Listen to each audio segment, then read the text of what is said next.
What if I told you that you're already standing in paradise? Not in some metaphorical sense, but literally, right now. Look around you.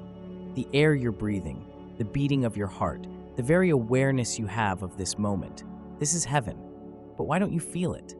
Why does life so often seem like a struggle, a grind, or worse, a curse? The answer is simple. You've been trained to miss it. Since childhood, we've been taught to seek happiness elsewhere, in the future, in achievements, in external validation. We've been conditioned to believe that paradise is something to strive for, something we earn, something far away. And in that endless seeking, we've overlooked the fact that heaven is not a destination. It's the very ground we stand on. Eckhart Tolle, a spiritual teacher renowned for his insights on presence, said, "You find peace not by rearranging the circumstances of your life, but by realizing who you are at the deepest level." And yet, how many of us spend our days trying to rearrange the pieces, hoping that the next thing we achieve, acquire, or experience will finally make us feel whole? Here's the hard truth. Heaven is not hiding from you. It's waiting for you to notice it. But instead of seeing the perfection in this moment, we let our minds convince us that something is missing. Think about it. How many times have you walked through a beautiful moment, a sunset, a quiet evening, a tender embrace, without fully experiencing it because you were caught up in thoughts about the past or future? The ancient Zen masters knew this truth well. They taught that enlightenment is not a state to attain, it's simply the recognition of what already is. One master said, "Before enlightenment, chop wood, carry water. After enlightenment, chop wood, carry water." The tasks don't change, the perspective does. So, how do we reclaim the paradise that's already here? It begins with awareness. Start by noticing the small miracles you overlook every day. The rhythm of your breath, the feeling of sunlight on your skin, the sensation of water quenching your thirst. These are not mundane, they are divine. But to see them as such, you must step out of the mental fog created by overthinking, judgment, and distraction. Your brain, incredible as it is, can also be the greatest obstacle to this recognition. It's designed to filter information, to prioritize what aligns with your beliefs and expectations.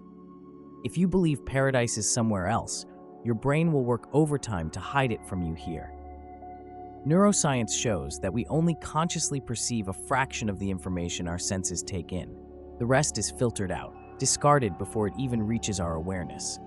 This is why retraining your focus is so critical. One way to do this is through mindfulness practices.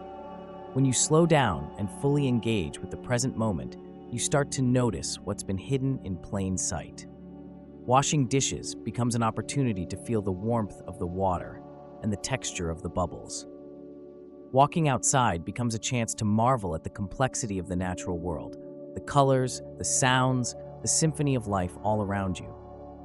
But let's go even deeper. The concept of heaven isn't just about external beauty or sensory experience. It's about realizing that you are not separate from the perfection you seek.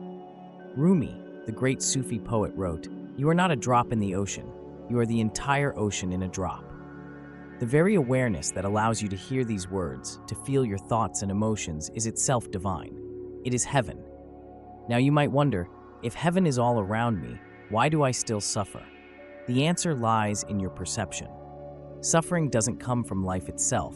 It comes from the stories we tell ourselves about life. Physical pain, for example, is a natural experience. But the mental narrative, "Why me? This isn't fair. It shouldn't be this way," turns pain into prolonged suffering.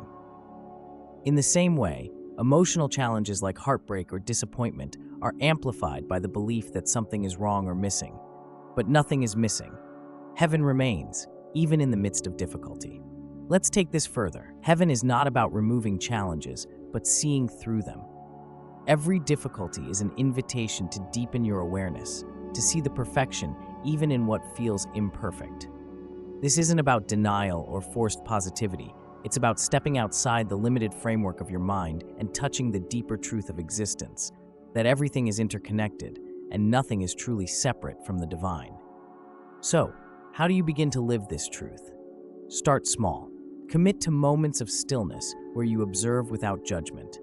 Allow yourself to fully feel whatever arises, joy, sadness, frustration, without labeling it as good or bad. These moments of presence are not just glimpses of heaven, they are heaven itself. Remember, paradise isn't a place you go, it's the recognition of where you already are. The question isn't whether you're in heaven, the question is whether you're willing to see it. Right now, take a breath. Feel the aliveness in your body, the awareness that notices your thoughts, the stillness beneath the noise. This is heaven. And the only thing keeping you from fully experiencing it is the belief that it's somewhere else. It's not. It's here. It's now. It's you.